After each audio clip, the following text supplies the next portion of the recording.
చిహ్నం మార్పుతో చికాకులే కొత్త పలుకు అంటూ ఆర్కే రాసినటువంటి ఆయన ట్రేడ్ మార్క్ అనాలిసిస్ మనం చూద్దాం. దీంట్లో 10 ఏళ్ల పాటు ఉమ్మడి రాజధానిగా ఉన్న హైదరాబాద్ ఇవాల్టి నుంచి తెలంగాణ సొంతం. ఈ 10 ఏళ్లలో తెలంగాణ రాష్ట్రం హైదరాబాద్ను సొంతం చేసుకోగా ఏపీ ప్రకటించుకున్న రాజధానిని కూడా కాదనుకొని రాజధాని లేని రాష్ట్రంగా మిగిలింది. మాజీ సీఎం కేసీఆర్తో పోల్చితే ప్రస్తుత సీఎం రేవంత్ ప్రజాస్వామ్యబద్ధంగానే వ్యవహరిస్తున్నారు. మంత్రులకి పూర్తి స్వేచ్ఛ ఇచ్చారు. అదే సమయంలో కొన్ని అవాంఛనీయమైన అంశాలు తాజాగా తెర మీదకి రావడం ఆశ్చర్యంగా ఉంది. ఇందులో రాష్ట్ర గీతంలో మార్పులు చేయాలనుకోవడం మొదటిది. అందశ్రీ రచించిన గీతానికి సంగీత దర్శకుడు కీరవాణి స్వరకల్పన చేయడాన్ని బీఆర్ఎస్ తప్పుబడుతోంది. ఇందులో హేతుబద్ధత లేదు. కళలకు కులం, మతం, ప్రాంతం అంటూ ఎల్లలుండవు. సంగీతానికి అసలు ఏ హద్దులు ఉండవు. అయినా రాష్ట్ర గీతానికి స్వరకల్పన చేయడానికి తెలంగాణకు చెందిన సంగీత దర్శకులే లభించలేదా? కీరవాణి అవసరం ఏంటి అని ఆర్ఎస్ ప్రవీణ్ లాంటి నాయకులు నిలదీయడం ఎబ్బెట్టుగా ఉంది. నిజానికి కీరవాణి ఆంధ్రవాడు అని కూడా చెప్పలేం. హైదరాబాద్లో స్థిరపడటానికి ముందు ఆయన చెన్నైలో ఉండేవారు.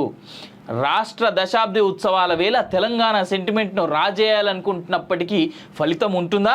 తెలంగాణ వాదం ఇప్పుడు కేసీఆర్ గడిలో బందీగా లేదు. ఉమ్మడి రాష్ట్ర స్మృతులు మెదళ్ల నుంచి నిష్క్రమించాయి. అయినా కీరవాణిని అడ్డుపెట్టుకుని రాజకీయ లబ్ధి పొందాలని కేసీఆర్ అనుకో వృధా ప్రయత్నం చేస్తున్నారు. తెలంగాణ బ్రాండ్ అంబాసిడర్గా రకుల్ ప్రీత్ సింగ్ను ఏ ప్రాతిపదికన నియమించారో వారు చెప్పగలరా? సెంటిమెంట్ను రగిలించాలనుకుని అవతలి వారి వైపే వేలెత్తి చూపే ప్రయత్నం చేస్తే కేసీఆర్ వైపు 4 వేళ్లు కనిపిస్తాయి అన్నారు. తెలంగాణ బ్రాండ్ అంబాసిడర్గా రకుల్ ప్రీత్ సింగ్ను ఏ ప్రాతిపదికన మా కేటీఆర్ అన్నకి ఇష్టం అని చెప్పేసి అంటారు. మా కేటీఆర్ అన్న కూడా ఉన్నటువంటి ఒక పేరు ఆమె పేరుతో కలిపి ఉంటుంది. జన్వాడ ఫామ్ హౌస్కి రకుల్ ప్రీత్ సింగ్కి కేటీఆర్కి సంబంధాలు ఉన్నాయని అంటారు. అందుకే పెట్టుకున్నారట. మీరు ఎందుకంటే ఆర్కే గారు ఇట్లా మాట్లాడతారు? నాకు అర్థం కాదు. ఇప్పుడు తెలంగాణలో నివసిస్తున్న వాళ్ళందరూ తెలంగాణ వాళ్ళే. ఎవరో వేలెత్తి చూపినంత మాత్రాన తెలంగాణ సెంటిమెంట్ పండదు. దొరల దురహంకారం తగదనే ఎన్నికల్లో కేసీఆర్ను ప్రజలు ఓడించారు. తలెత్తుకొని గర్వించే తెలంగాణ కావాలన్నదే ప్రజల వాంఛ. రేవంత్ ప్రభుత్వం మరో అవాంఛనీయమైన అంశాన్ని చేపట్టింది.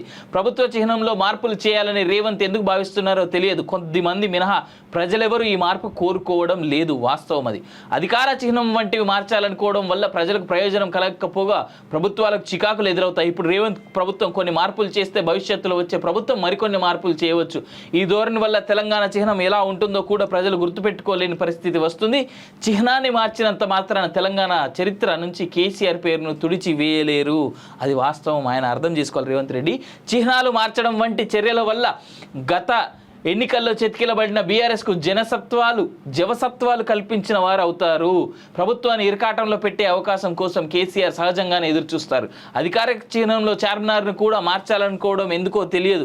నిన్న మొన్నటి వరకు హైదరాబాద్ చిహ్నంగా చార్మినార్నే చెప్పుకున్నాం. రాష్ట్రానికి వచ్చిన అతిథులకు చార్మినార్ రూపంలో ఉన్న జ్ఞాపికలను ఇచ్చేవాళ్ళం. ఈ నేపథ్యంలో అనవసర అవాంఛనీయ అంశాలను కెలుక్కొని తనపై ప్రత్యర్థి రాజకీయ దాడి చేసేందుకు అస్త్రాలు సమకూర్చుకోవడమా లేదా అన్నది రేవంత్ తేల్చుకోవాలి. కాగా గ్రామీణ ప్రాంతాల్లో ప్రభుత్వంపై స్వల్ప అసంతృప్తి నెలకొంటుంది. సీఎం రేవంత్ రెడ్డి ఆ విషయం గ్రహించి ప్రజల్లో అసంతృప్తి తలెత్తకుండా మొగ్గలోనే అరికట్టడానికి చర్యలు తీసుకోవాలి. లేని పక్షంలో ప్రజాభిమానం ప్రజాగ్రహంగా మారడానికి ఎంతో సమయం పట్టదు అంటూ ఆర్కే తన మార్కు విశ్లేషణ.